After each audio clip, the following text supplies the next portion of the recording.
Hello everyone, welcome to my channel. This is Leo.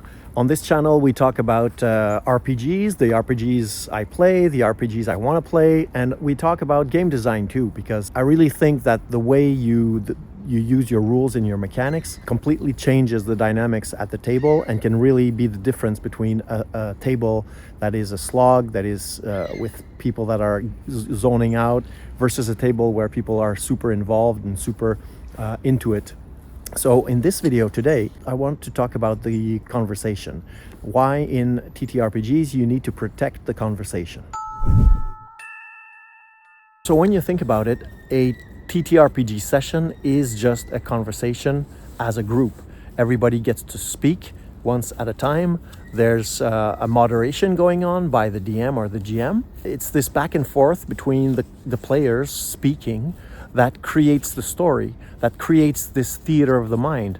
I think for most of us, when we sit down to play, it takes about an hour to sort of get the rhythm going around the table and to really get into the zone, to open the theater of the mind, to be sort of communally seeing the same story in our minds. It takes a little while. It's like synchronizing some brain waves or something. The flow of the conversation is very important to do that, because when you break out from that mind space, it's an effort to get back into it. Protecting the conversation is protecting this back and forth, the quality of it, the rhythm of it, and to do that well as a DM, you need to understand what's going on in this dynamic. Many games have tried to talk about it and to synthesize it in their rules. For example, the Powered by the Apocalypse system talks about moves, player moves, and GM moves. And basically a move is when a player speaks and takes action with their character. And a GM move is when the world responds to whatever some PC has done. In another game called Shadow Dark, the design is that you keep combat turns all the time. So there's this idea of turns where you go from one character to another, like in combat, but you just keep that going on for everything in the game.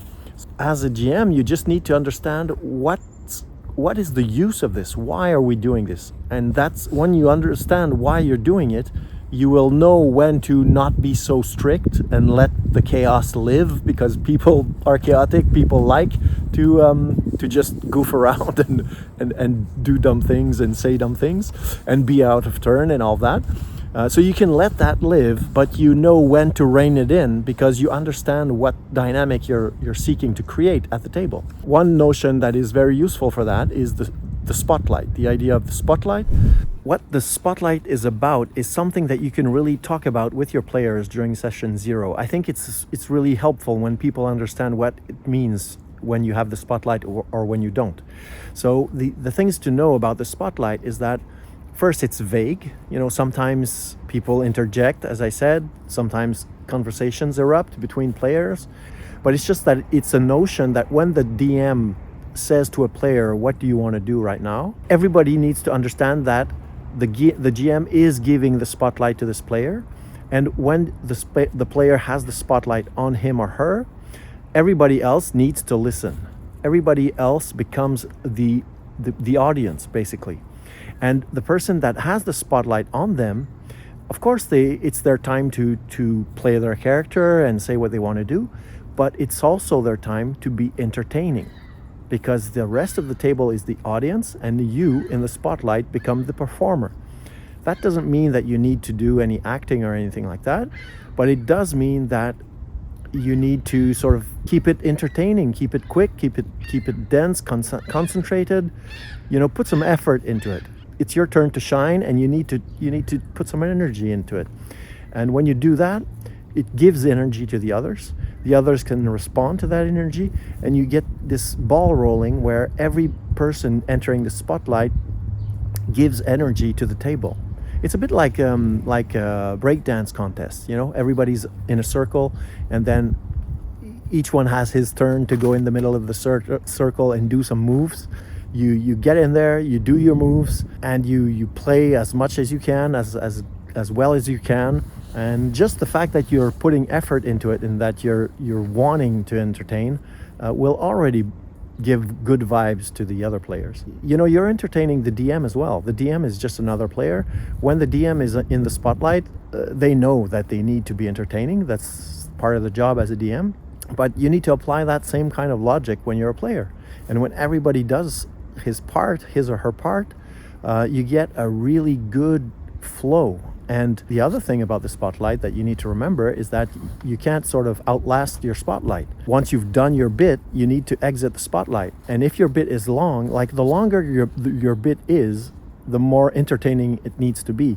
I've seen some people sometimes go off on a monologue or on a crazy thing that takes a while, but they're so into it and it's so good that we're all just happy to be the audience for this. There's one last thing I want to say about the spotlight and about the conversation. And before I do that, I just want to ask you to leave a like, a subscribe. You can also check the description. There's a link to an adventure I wrote if you want to support the channel.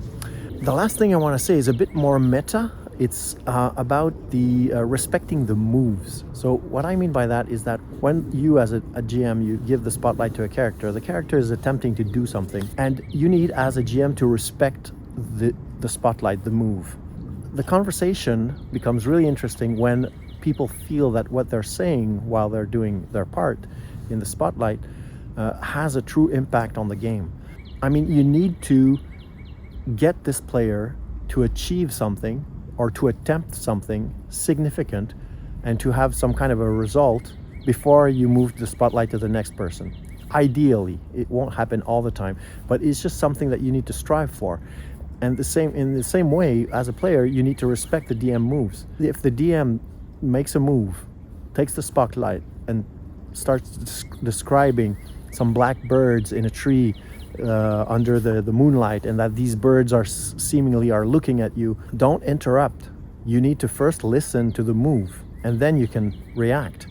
But if you just jump in after a few sentences have been said, you're not respecting the DM's move. So that's part of what makes a good conversation, is we need to be as good listeners as we are talkers. Make these spotlights filled with story, filled with action, drama, results, attempts, failure.